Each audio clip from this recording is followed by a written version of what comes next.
नमस्कार किसान साथियों, एक बार फिर से आपका Shri Shyam organic vermi compost farm पर स्वागत करता हूं। वर्मी कंपोस्ट की आज मैं संपूर्ण जानकारी आपको बताने वाला हूं साथियों, तो बने रहिए लास्ट तक। वर्मी कंपोस्ट कैसे तैयार करें, कौन कौन सी सावधानियां अपन को वर्मी कंपोस्ट बनाने में रखनी चाहिए, तो आइए आज उन्हीं विशेष बातों की चर्चा की करते हैं साथियों। क्या क्या बातें ध्यान में रखनी आवश्यक है। फर्स्ट पॉइंट, गोबर का चुनाव अच्छा होना चाहिए। गोबर अगर अच्छा होगा तो आपकी वर्मी कंपोस्ट खाद है वो भी बहुत ही बेहतरीन क्वालिटी की तैयार होगी। ना कोई कूड़ा करकट होना चाहिए, मिट्टी नहीं होनी चाहिए, पक्का फर्श का गोबर होना चाहिए, जिससे आपके वर्मी कंपोस्ट की क्वालिटी अच्छी रहेगी। दूसरा पॉइंट है गोबर ठंडा करना। गोबर जो कि लाने के बाद में उसको ढेर नहीं करना है, उसको थोड़ा फैला देना है, जिससे उसमें पानी का रिसाव होकर गोबर को अपन अगर ठंडा करना चाहे तो उसमें जैसे पानी डालेंगे तो गोबर में पानी एब्जॉर्ब हो जाए, शोषण हो जाए, तो उसी हिसाब से आपको गोबर को फैला देना है। फिर गोबर ठंडा हो जाएगा 2-3 दिन तक, 15 दिन तक आप उसे पड़े रहने देना है। उसमें हीट, एक्स्ट्रा जो हीट होती है जिसमें मीथेन गैस पाई जाती है गोबर में, वो हीट निकल जाएगी।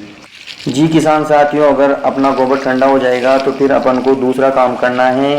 अपन को जो बेड है उसके अंदर पन्नी बिछा लेनी है, अगर पन्नी है, और अगर आपने ईंट से अच्छी पक्की बेड बना रखी है तो आप उसमें अपना ये ठंडा गोबर भर सकते हैं। गोबर भरने का भी एक बहुत अच्छा रेस्पॉन्स है, क्योंकि अगर आप बेड में प्रॉपर पूरा कवर तरीके से बेड बनाते हो, सभी का अलग अलग मेथड है। बहुत सारे किसान साथी वो विंडो मेथड बनाते हैं जिसमें कोई खर्च नहीं है, तो साथियों आप विंडो मेथड सबसे अच्छा है। इसमें बिना खर्चे के आप बेड बना सकते हो। सिंपल तरीके से आप जमीन में पन्नी बिछा लीजिए, पन्नी बिछाने के बाद आप उसमें कवर शेप में बेड बना दीजिए, जिसमें आपको ज़्यादा कॉस्ट नहीं आएगी। और किसान साथियों, हमने भी वर्मी कंपोस्ट का जो बेड है वो कवर शेप में बेड बना रखे हैं, जिसमें ज़्यादा खर्च नहीं आता है, तो आप भी इस तरह से बेड बना सकते हैं। किसान साथियों, बेड बनाने के बाद में आपको उसमें एक बार फिर पानी देना है, जिसमें अपनी जो एक्स्ट्रा उसमें मीथेन गैस होगी, जो गर्म हीट है वो निकल जाए। फिर उसके बाद में अपना चौथा पॉइंट आता है जो केचुआ छोड़ने का है। केचुओं का चुनाव किस तरह से किया जाए, कौन सी वैरायटी के केचुए हो, तो आपको मैं बता दूं, सबसे बढ़िया जो केचुए माने जाते हैं ऑस्ट्रेलिया से लाए हुए केचुए, जो आइसिनिया फोर्टिडा वैरायटी के केचुए हैं।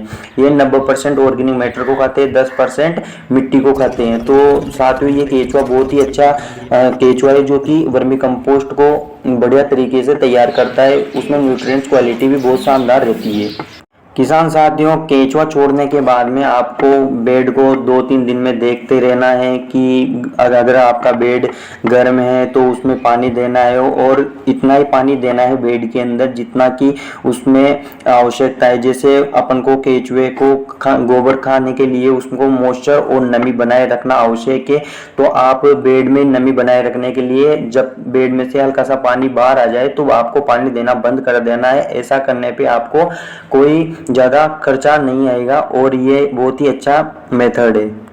किसान साथी केंचुए डालते ही पूछने लग जाते हैं कि वर्मी कंपोस्ट खाद कब तैयार होगी, पहली लेयर कितने दिन में तैयार होगी, तो साथियों मैं आपको बता देता हूँ।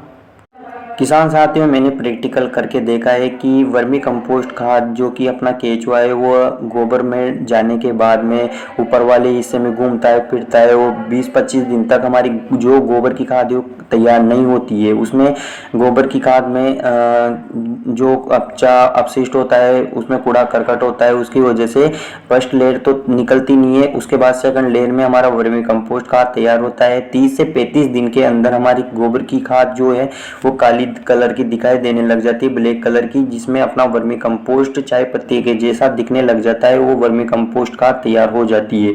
तो 40 से 45 दिन में फर्स्ट लेयर निकल जाती है। फिर उसके बाद में अपना जो ये सर्किल होता है 3 महीने में वर्मी कंपोस्ट बेड का पूरा होता है। उसमें अपना जो सेकंड लेयर है वो 50 से 55 दिन के और 60 दिन के टाइम पर निकलती है। और किसान साथियों, अपनी तीसरी लेयर 80 से 85 दिन के समथिंग निकाल लेते हैं। किसान साथियों, बेड बनाने के बाद में आपको उसको प्रॉपर तरीके से देख रेख करनी है। बेड को चेक करना है कि गर्म तो नहीं हो गया। ये मैंने आपको पहले भी बताया है कि बेड अगर गर्म हो जाता है तो आपको उसको ठंडा करने के लिए उसमें आपको पानी देने की आवश्यकता होगी। ये बहुत ही आवश्यक कार्य है जिसे आपको प्रतिदिन और अगर आवश्यकता बेड में पानी देने की है तो करना ही पड़ेगा। किसान साथियों, बेड में जब भी खाद निकाले तो आपका केंचुआ, आप सोचते हैं कि केंचुआ कहाँ जाएगा, केंचुआ को कैसे निकालेंगे, तो सूर्य की सनलाइट से केंचुआ बेड के अंदर चला जाता है। तो आपको बेड में पंजा लगाने की आवश्यकता होगी।